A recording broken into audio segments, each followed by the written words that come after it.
Hi everyone, I'm Anne-Marie. And I'm Sally. And welcome to your ICE Assembly for this week. Now today we're going to be exploring the second part of our Moses series, and we're going to see a time when Moses wanted to make a difference in the world around him and for the people around him, but things didn't really work out so well. They went a bit wrong. So how did that come about? Often, when we want to make a difference, it's because we want to do something good. So how did that go wrong for Moses? Well, let's take a look at the first part of his story and find out what happened.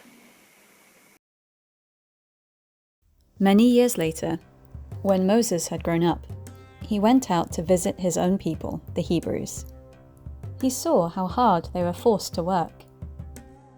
During his visit, he saw an Egyptian beating one of his fellow Hebrews. After looking in all directions to make sure no one was watching, Moses killed the Egyptian and hid the body in the sand. The next day, when Moses went out to visit his people again, he saw two Hebrew men fighting. "Why are you beating up your friend?" Moses said to the one who had started the fight. The man replied, "Who appointed you to be our prince and judge? Are you going to kill me as you killed that Egyptian yesterday?" Then Moses was afraid, thinking, "Everyone knows what I did." And sure enough, Pharaoh heard what had happened, and he tried to kill Moses. But Moses fled from Pharaoh and went to live in the land of Midian. So Moses was in a bit of a difficult position, wasn't he? He was a Hebrew, but he wasn't a slave. He was part of that big family, but he was also separate from his family because of where he lived in the palace. He was a prince and they were slaves. He saw something wrong and he really wanted to fix it, but he ended up making things a lot worse. Moses tried to do things the way he thought was best, but he ended up making a mistake. So let's have a look at some of the things that didn't quite work out for Moses. First of all, he let his passion for justice and caring about what's right and what's wrong turn into anger, which we saw got the better of him and ended up making a really big mistake. So Moses, even though he killed that one Egyptian, it didn't save all of the other people from being slaves. And even though what the Egyptian was doing was wrong, killing him definitely wasn't the right thing to do. So Moses, he had good intentions, he wanted to do the right thing and help that Hebrew slave and the rest of his people, but that definitely wasn't the right way to go about it. Moses had some other options in that situation, didn't he? He could have taken that Hebrew person away somewhere safe and listened to what they had to say. Maybe he could have worked really hard in the palace and tried to change things, not just for that one person, but for all the Hebrew people around. He had lots of different opportunities that he could have taken, but instead his anger got the better of him.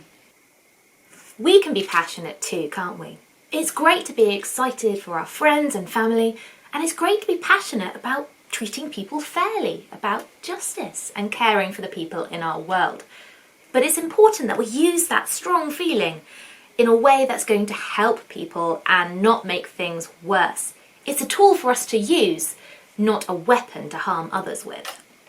And the second thing that Moses didn't really get right, even though he had good intentions, was that he didn't listen to hear what the Hebrew people really needed. He kind of charged in thinking he was going to be a hero or a problem solver and solve everything and make everyone's lives better. But actually, as Sally said earlier, although Moses was originally from the Hebrew people, he had lived a totally different life from theirs. He wasn't a slave. He'd been brought up as a prince in the Egyptian palace. And so the Hebrew people rightly said, "Well, you don't know what our life is like. How can you help us when you don't understand our point of view?" So Moses really had to learn that he couldn't just charge in and be a hero without listening to the people he was trying to help. So when we want to help solve a problem, it's important to listen more than we talk. When we really want to make a difference in the world, it's good to learn together by listening and sharing opinions, hearing different views, and thinking carefully before we act. So, did Moses learn his lesson? Well, yes he did. Let's see the second part of the story and find out what happens a little bit later. When Moses arrived in Midian, he sat down beside a well. Now, the priest of Midian had 7 daughters, who came as usual to draw water and to fill the water troughs for their father's flocks. But some other shepherds came and chased them away. So Moses jumped up and rescued the girls from the shepherds. Then he drew water for their flocks. When the girls returned to their father, he asked, "Why are you back so soon today?" "An Egyptian rescued us from the shepherds," they answered. "And then he drew water for us and watered our flocks." "Then where is he?" their father asked. "Why did you leave him there? Invite him to come and eat with us." Moses accepted the invitation, and he settled there with them. Moses is in a difficult position again, isn't he? He's just run away from home, so he doesn't have anywhere to stay. He doesn't know where his next meal is going to come from or where he can get a drink. And then he's in the desert, so he could come across bandits or wolves or something even worse. He's really in a bit of a pickle.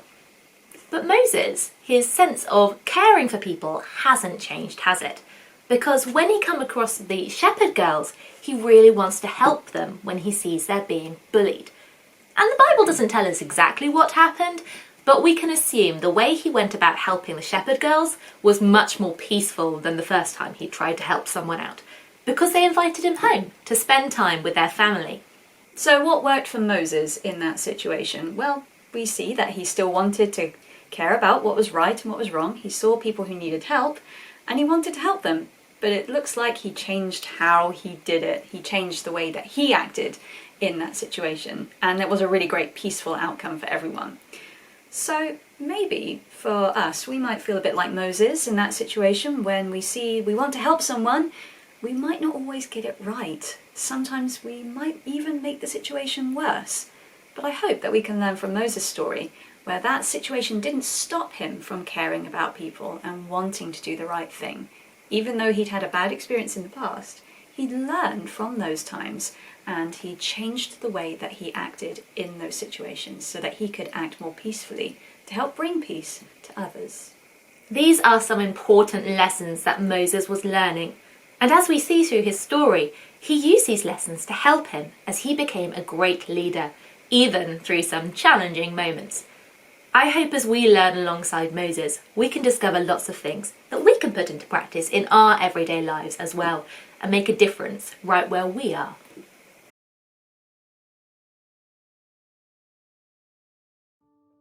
Take a moment now to think of some of the things that make you angry in our world. Can you think of a situation in school or amongst your friends that you want to help put right? You might like to pray about that situation and ask for God's help to find a gentle way to help out, a way that won't make things worse. You might like to think about who you can talk to about that problem. Perhaps having a good talk with your friends or with a trusted grown-up could help you think of some ways that you can keep your anger under control and make a positive difference in the world around you. See what ideas you can come up with as we finish off with our time to reflect and to pray.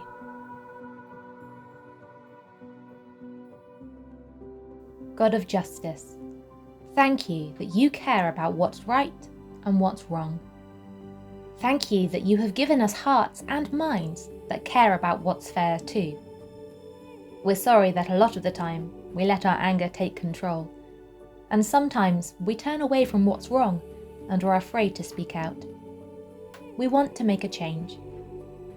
Please help us to find peaceful solutions to the problems that we face. Please help us to work together with you and with one another to make a difference the right way. Amen.